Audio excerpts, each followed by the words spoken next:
how long are you finding the kind of the processes to be able to obtain that visa? So it's interesting because obviously being one of the admins of this digital economy, the Rantau visa.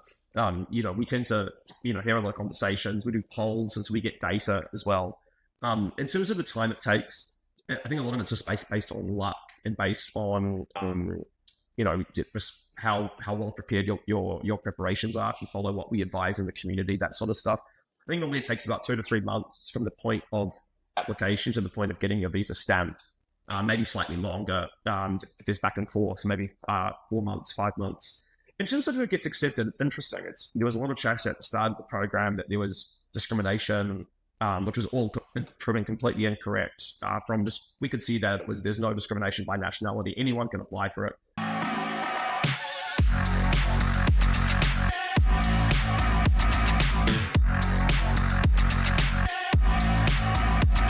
Hey, what's up? It's your boy Charles here, and in today's episode, I have with me Oliver Woods. Oliver, welcome to the show. Thanks, Charles. It's a pleasure to be here. How's it going today? Great. I'm a little bit jet lagged, but otherwise okay. So sorry if I'm a little slower than usual. I'm currently in New Zealand, in my hometown, in all of Auckland, which is very nice, but it's rather cold. I think it's about 10 degrees colder than where you are in KL. So I'm feeling the winter chill. I was going to say winter time there, is it? This time of the year? Apparently winter just started, I think 2 days ago here. So yeah, I'm not used to this temperature anymore, that's for sure. Good stuff.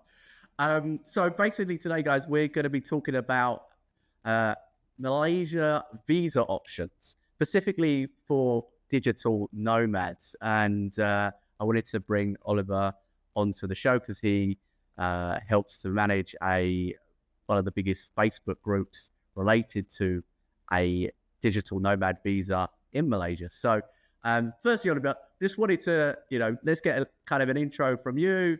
Tell me a little bit about yourself. This is actually the first time we've spoken in person, isn't it? So it'd be great to find out a little bit more about you. Yeah, sure. So I'm originally from New Zealand, as I mentioned earlier, but I left New Zealand when I was 21 in 2009 to move to Singapore then. And since then, I've sort of been working in the advertising industry and marketing industry for quite some time since then, basically all around Southeast Asia. Did a little dalliance in Australia, but mostly Singapore, Malaysia, and Vietnam. I basically do kind of marketing consulting, what's increasingly becoming known, at least in the West, as being a fractional CMO. So I come in and help companies sort of become like a part-time marketing director, essentially, or come in on specific digital marketing needs or broader brand building needs. Yeah. Interesting. So specifically for what type of kind of companies? Is it all across the board, or is it? Yeah, so that's a good question, because I had been I'd helped a friend set up an ad agency in Vietnam in much prior to COVID. So I was living in Vietnam from 2016 till 2021. And I'm still Vietnamese. I've still got Vietnamese residency, so I get over there quite a lot for work. But basically, previously I was doing I would do generally everything, specialize more in digital and social and SEO. And I mean, I guess my specializations previously were kind of government communications, kind of more unusual brand building, sort of government communications tasks and sort of campaigns with people like Petronas and Tenaga Nasional and government ministries on health. But for the last few years, I've been very focused on the sort of food and beverage industry. So working with a lot of clients in marketing for beer, and F&B as well. But I'm now sort of back to sort of doing, I guess I would say more general brand strategy and digital strategy consulting. So whatever industry you're in, I can always pick up the phone. Yeah. Sounds good. Well, obviously today we're talking specifically about visas. So I guess starting off with what are the options for a digital nomad who say wants to, settle in a country for a little bit longer than, the standard 2 or 3 month period? What options do we have in Malaysia with regards to visas? Yeah, so Malaysia a couple of years ago launched this new visa type. Prior to that, Malaysia has always been not the easiest place for people to get long-term visas. It was always normally typically the way that people would do it is through an EP, an employment pass. There are different tiers of EPs, and that was sort of the main way people would stay in Malaysia. A lot of people to circumvent that, because it's not super easy to set up a company and employ yourself and get the visa. It's become more difficult over the years. People used to take these more unusual routes, like they do. Often a lot of people just stay. They would get a visa called a Labuan visa, which has been around for some time, which allows you to incorporate in Labuan, which is an offshore financial center of Sabah, of East Malaysia. And that could get you a visa, but it's quite a complex process, and it's expensive. So, in their wisdom, the Malaysian Digital Economy Corporation, MDEC, working with a bunch of other agencies, launched this digital nomad visa called di Rantau, which is a play. So it stands for Digital Economy Rantau. But Rantau in Malay means to like wander or to be a nomad. So it's kind of like a clever wordplay on it. And basically since then, it's opened up this kind of avalanche really of opportunities of people coming in. So you can now look at digital nomads who can now legally stay in Malaysia for 2 years. It's a 1+1 visa, and honestly, I'm a huge fan of the program. I was the first person to get the visa as well, so I was just so keen, and I got all the paperwork together. But it's a really exciting program, and it's been transformative for a lot of people. I think at least 2,000 people have got it, and I'd say that's the main route now digital nomads are using to legally reside in Malaysia. Yeah. And on average, how long are you finding the kind of the processes to be able to obtain that visa? Is it, there's obviously certain requirements there. Who are you finding typically are certain people that are being able to be accepted on the program? What type of people are there that they're accepted? So it's interesting because obviously being one of the admins of this digital economy, the di Rantau visa, we tend to hear a lot of conversations. We do polls, and so we get data as well. In terms of the time it takes, I think a lot of it's just based on luck and based on just how well prepared your preparations are. If you follow what we advise in the community, that sort of stuff. I think normally it takes about 2 to 3 months from the point of application to the point of getting your visa stamped, maybe slightly longer. If there's back and forth, maybe 4 months, 5 months. In terms of who gets accepted, it's interesting. There was a lot of chat at the start of the program that there was discrimination, which was all proven completely incorrect. We could see that there's no discrimination by nationality. Anyone can apply for it. I think the top 2 nationalities in the program are Russians and people from Pakistan. So they're very open-minded about where people come from. The one thing they're really strict about is you've got to work in digital. So you've got to be in digital or IT, and that's currently those rules are currently being changed. There's a conversation right now. I understand MDEC is going to allow non-digital economy applicants, but it'll have a higher income cap. So right now the income cap that is basically you need to earn $24,000 a year minimum. You need to show that in contracts and invoices, and you need to be able to prove that work is fundamentally digital. So is it web development, digital marketing, SEO? It needs to be within that broader digital realm. Okay. And is it available for people that are working within a company, business owners? Is it for both? Is that correct? Yes. Yeah. So a lot of people misunderstand what the rules are. Basically, there's 2 types you can apply as a freelancer, which is basically you just prove that you've got contracts with with another entity, for instance, marketing contracts that add up to that amount. Or you can apply as an employee, and that's you've got a fixed salary above that 24,000 a month. And the one thing what we've sort of found is generally it's a good idea to make sure you've got that in writing in your contract, that you have the right to work remotely, because sometimes that's been an issue that's popped up once or twice. Yeah. Yeah, I think I'm also on the visa myself, and I think from business owners' perspective, certainly I run an agency, and I was okay because I had a contract in place with some clients, but I think especially now in 2024 with the way the economy is, sometimes clients don't want to sign up to contracts. Yeah. It's rolling month to month. So there's probably some I would imagine some people experience issues there with not being able to show proof of income or proof of contract. That's right. It happened to me. So when I got my visa renewed, the contract I used wasn't 12 months. And I hadn't realized it. I hadn't, there was so much paperwork for it. And actually, I wasn't given a full second 12-month visa. So that's definitely a watch out for people. You're right. You need to actually have the full period you want the visa for. So if it's 12 months, you need to contract up to and including that 12-month period. And they're quite strict about that. At least in my experience, I didn't get a full 12-month extension. I think I got 11 months or thereabouts. Okay. I think that's important to know for people probably listening in. Definitely. And I've got a couple of other questions here just to kind of run through. So we've already mentioned how long does the visa last for? You said initially 1 year, but then you could renew. That's right. Yeah. Okay. But then after that, from what we understand, after that it's a hard stop. You have to then transition onto another visa type. Which there are a couple of other options depending on how much money you have. That's a big one. If you're rich or if you're not rich. But yeah, for Rantau itself, it's maximum 2 years, as far as I understand, in the current rules. Okay. And in terms of the renewal, how easy is it to get that renewal? Is it quite straightforward once you're able to actually been approved on the visa? So in my case, because I was the first person to get the visa, I think I was one of the first people to probably renew. I don't think I was the first because I think other people had gotten shorter durations on their first pass and actually renewed before me. The renewal process took a few months. It's definitely not as straightforward as you might think.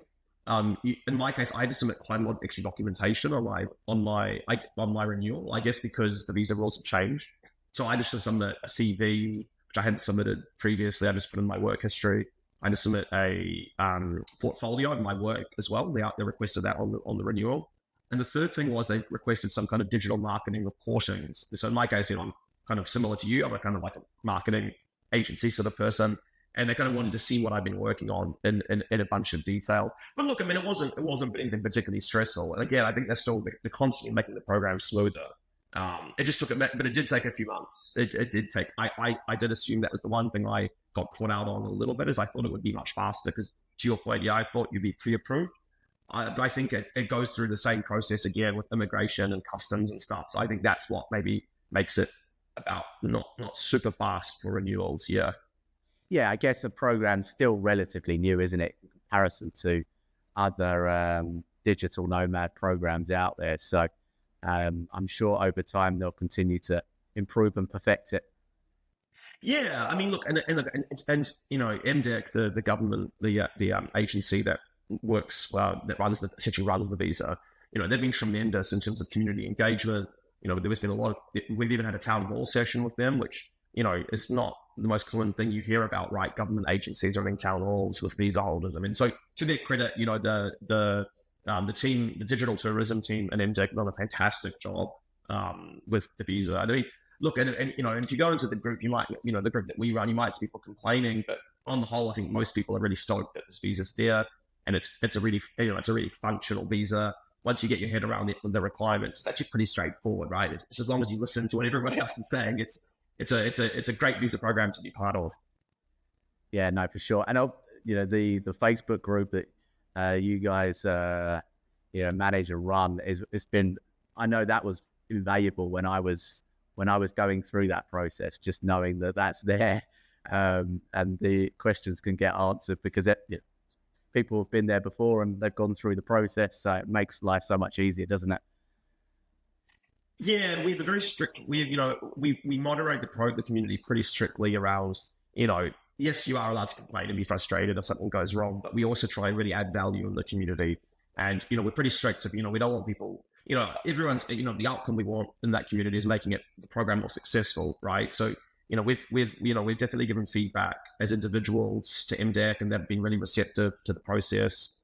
And look, I mean, that community, I got into it to help to get. I didn't come in to set it up. I actually came in as a member as well, getting information when I was applying. And funnily enough, the guy that ran the community one night got rejected. The poor guy, I felt bad for him. and he just transferred the admin rights to me without me knowing. So my pathway wasn't exactly straight linear going into managing that community. But look, it's helped me a lot, and I figure we're a key part of the ecosystem making the visa program work, because look, to be honest, the FAQ and the information online is not necessarily the clearest. There are some things that are very clear. There are some things that weren't so clear before. So, I think it's been a really valuable community for me, just helping me get the visa and helping it, adding value, and getting more people into the Rantau program ultimately is our main goal. Yeah, no, it's good. It's good. Couple of other questions. So, for families, what's the situation? Say that you wanted to come on this visa, but you have husband, wife, children. How does that work? Is that do they allow spouses and so as far as I understand right now, yes, they do allow spouses, and they do, broadly speaking, yes to both. They allow families. In practice, and this is one thing I'd really encourage people, if you are a family and looking to apply, doing your due diligence, doing research, asking other people about their experiences. The one that I do know is that it starts to get a little bit complicated, and I know it's gotten easier, but it starts to get a little bit complicated around when your kids go to school. And that's something that I still honestly haven't fully got my head around yet, around how that they have to, from what I understand, and I'm going to have to, you'll have to fact check me on this. They need to change their pass when they attend school. I don't think you can attend school on a dependence pass, as far as I understand. And so there's been a bit of back and forth in the community, but the good thing is we actually have a bunch of families in our community, both in our Facebook group and the WhatsApp community we also have as well. So they've been able to navigate it. So yes, broadly, the short answer is yes. The longer answer is you just need to be really well researched up, particularly in terms of whether the school is going to help you with visas. But yes, dependents, I understand, spouses, if you're married, are allowed. Yeah, it's good to know. And what's because one thing that, I was certainly a little unsure of when I was going through the process was the tax situation. Yeah. I know that obviously you're not an accountant, but what, in terms of, as far as what is the tax situation here if you get accepted on the visa? Like, do you need to register with the tax department? Are you deemed as a tax resident here in Malaysia because you're on that visa?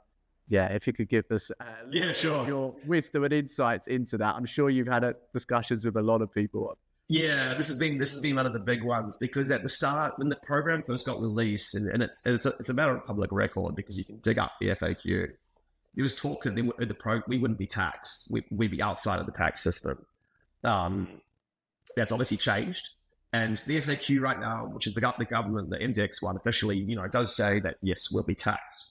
So broadly speaking, how I understand it, and again, thank you for the proviso that I'm not an accountant, so I don't want to this is not financial advice, we put some of those provisos in so you and I don't get taken to court. But you need to, long story short, you need to declare, you need to have a tax identification, a TIN tax. You need to get registered with the tax authorities, LHDN, Lembaga Hasil, which is the Inland Revenue Department.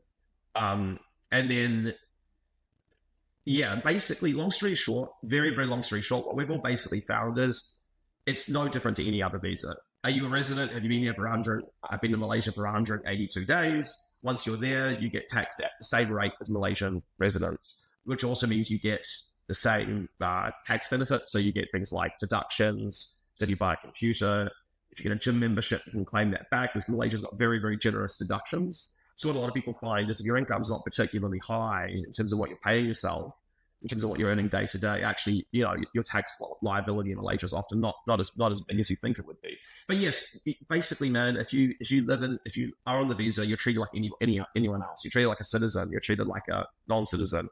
All that really matters is that 182 days rule. And once you pass that and you've been in the country during that period during your tax year, you're treated like a Malaysian citizen in terms of taxes, or like someone on an employment pass. So there's been a lot of mystification about this, basically saying, we get special tax treatment. We don't. We're the same as anybody else, same as anyone, which is, have you been in the country for that period? If so, then you pay tax onshore. Now, obviously, there's complexities around foreign income. So right now, certain classes of foreign income are tax-free. That still means you still need to register the income coming in, and you still need to declare it. But if you're lucky in the way you've structured your tax payments to yourself, some people don't have to pay much tax. Most people end up paying a normal, like all of us, probably pay a normal amount of tax. So honestly, it's pretty straightforward. And I think now that kind of fog of war at the start of the visa program is really unclear. Now it's very clear. Like, we just don't. If you're applying for the visa, don't panic. You can look up the general Malaysian tax advice, and it applies to you. Okay. Interesting. Okay, that's good. Yeah, at least that's definitely useful information there for people, because I was certainly unsure when I was going through it, but it's clear now, isn't it, for sure? And the cost of the visa. So in terms of the whole process, can you remember how much it cost to actually go through and apply? Because I know that I remember there were certain documents that I needed to get, and there was a kind of additional cost for that. And then there was obviously a cost for applying for the visa. Yeah, I think I think all in.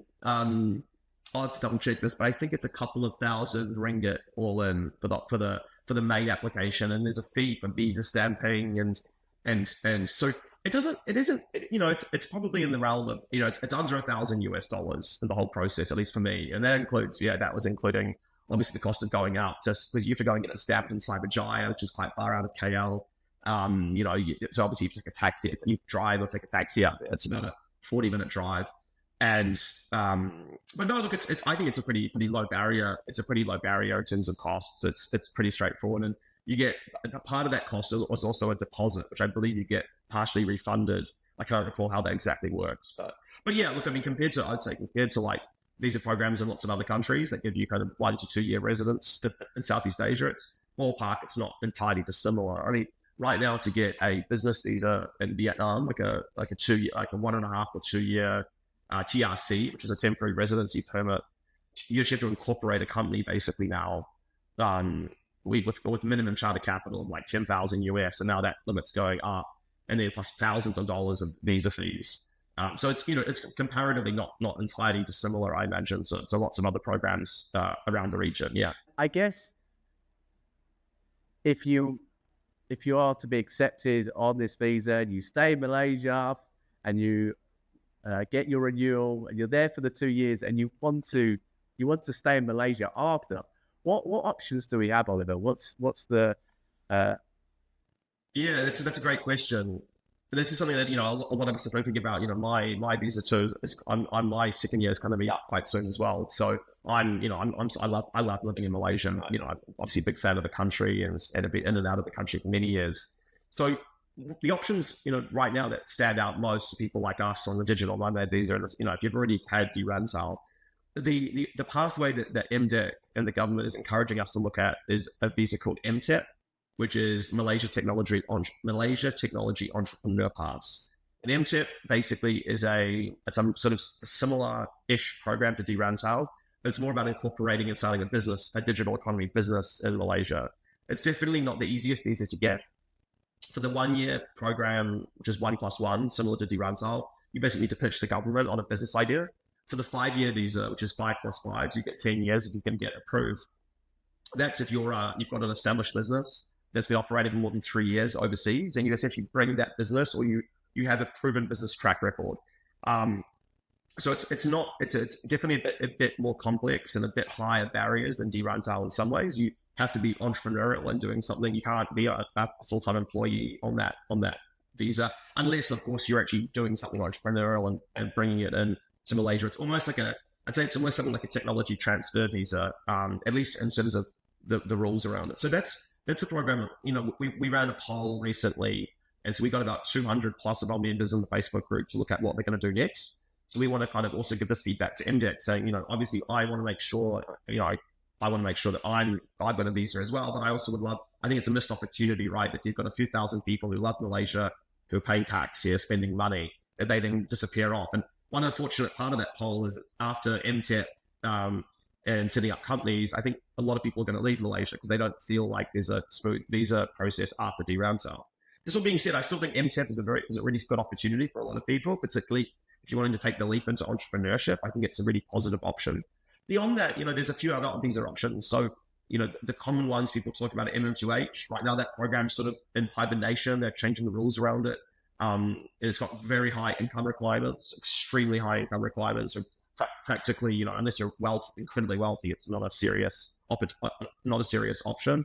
There's a Sarawak MM2H now that a friend of mine's recently applied for. There's a lot lower barriers. But it's got age restrictions. So I think basically, unless you're below 50, I believe, it's quite difficult to get. It's quite complex. And then there are other pathways as well. So there's one pathway in theory that you can do is incorporate a company and hire yourself.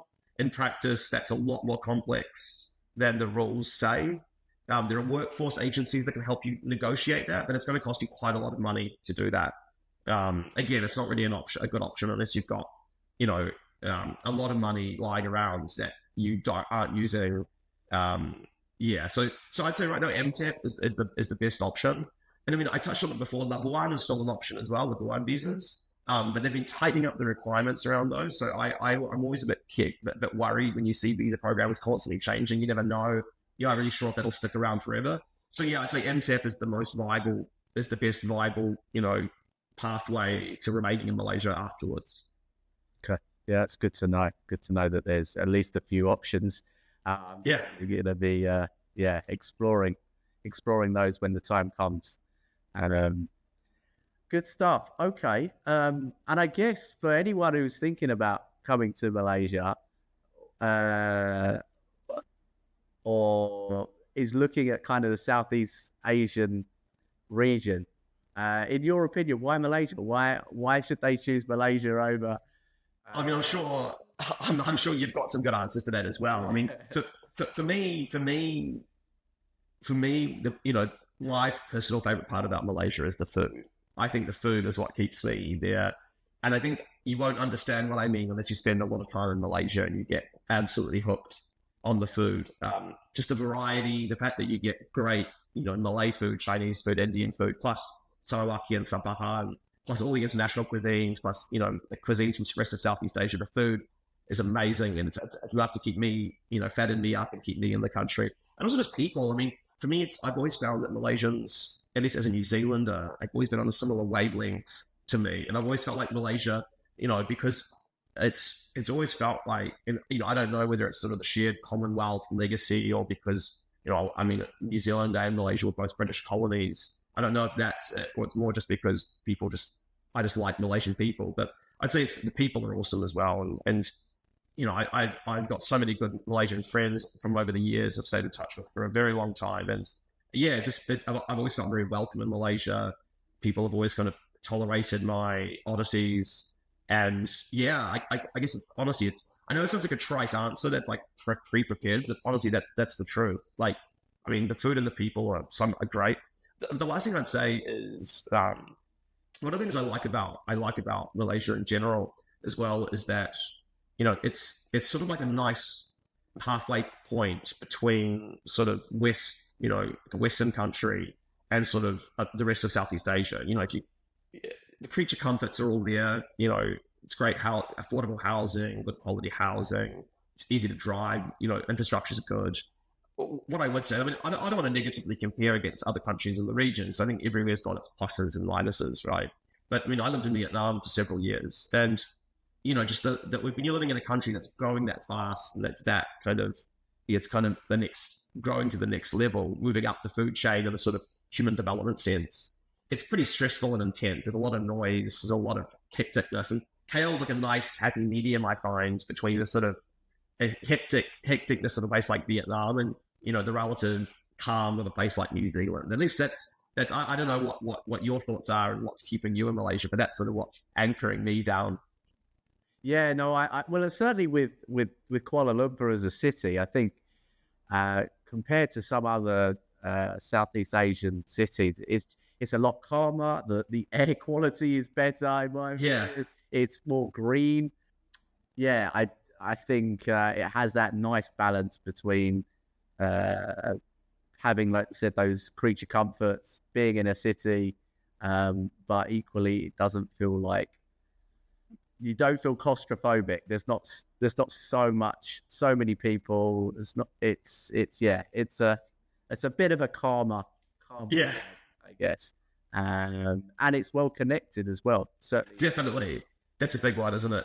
No, I mean, that's something that is KLIA. I mean, the fact that we've got 3 airports, within a 1 hour driving distance is pretty helpful, right? It's pretty convenient. Yeah, and that's something that, the other great thing, by the way, for the visa is if you register correctly, when you land in Malaysia, once you had the visa issue, you can only do it when you land, apparently. Never really understood that.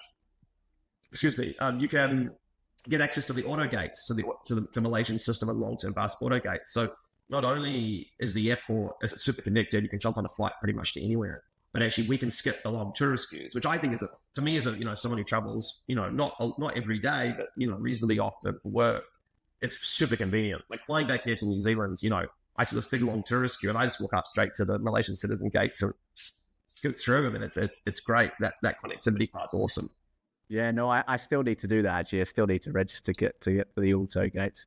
Although I'm not doing as much traveling now. I've calmed down my yeah, same here, actually. It's funny because when I tell people I'm on this digital nomad visa, if it comes up in conversations, they say, you must be traveling every month. I'm actually, no, I'm not. I'm actually very comfortable spending most of my time in KL. And you've put me on a pretty rare trip, actually. Partly because, I think also the reality is, man, I mean, you can jump on Zoom or do something like this, right, with 90% of the work these days. And if someone says, you've got to fly to Stockholm for a 1 hour long meeting, it's like, I mean, is it a life or death decision? I mean, am I seeing someone I really like or respect or learn from? If not, then like it's you can just comfortably stay in KL all the time, right? Yeah. Sometimes I stay here too much. I know. I've been doing the same. I gotta say, yeah. Post-COVID, right? It's so comfortable at home. Yeah, guilty of that too. Absolutely. Good stuff. Well, in terms of if someone is looking to apply for the Rantau, how do you pronounce it? Rantau. Yeah. Where would you suggest they start looking? Obviously, you're helping with the Facebook group to give people advice there, but I take it there's the official website as well that that can go through to apply for the visa. That's right. The official website's the best place to start because that's the most up to date. The rules have changed. Like rules and application requirements have changed since the visa got launched a couple of 18 months ago, whenever it must have been about nearly 2 years ago when it was announced. Look, the government website, there's an FAQ. If you go into the digital economy foreign page, on the top there's a little FAQ you can click on. That FAQ is really, really helpful. And then what I'd say is, look at the government applications. The other thing you can do is you can actually start an application without finishing it. So you can also start an application through the government website, so you can see what's required besides what's specified. But then the second thing I do is I definitely, join our community, not because, we're not making money off this or anything like that. It's purely a voluntary community. But, if you have any questions, we're really open in there. I mean, the challenge we're actually now having is there's so much good information in the community. If you search within Facebook, that's my one trick to anyone, is search within the community before you ask a question. Because actually, a lot of the time, someone's gone through a similar experience to you, and they've navigated it maybe in a way that you haven't even imagined how easy it could be if you did it in such a way. So, we've got people asking, how do you get things, marriage documents certified in Pakistan, in Cairo, how do you get your certificate of good conduct? We have an Irish person who was trying to talk to the Irish police about getting this document. I mean, so then we've all kind of gone through the battles already, so other people don't have to stress so much. So that, besides the government side, I'd definitely say join our Facebook community as well. Yeah. Great stuff. Well, yeah, I'll put all the links in the show notes, and so people can click on that and go through the process. Good stuff. Well, appreciate you coming on and sharing your insights about options for visas in Malaysia, Oliver. And great to have the chat and talk about these different things for sure. So For sure. good stuff. Well, until next time, guys. Over and out. Thanks, everybody. Thanks, Charles. Pleasure to be on here. And I hope anyone who is listening, I encourage you to apply. It'll change your life if you spend a couple of years in Malaysia, hopefully for the better. Yes, good stuff. Cheers, Oliver. All the best. All right. Thanks, Charles. Appreciate it. Talk to you soon.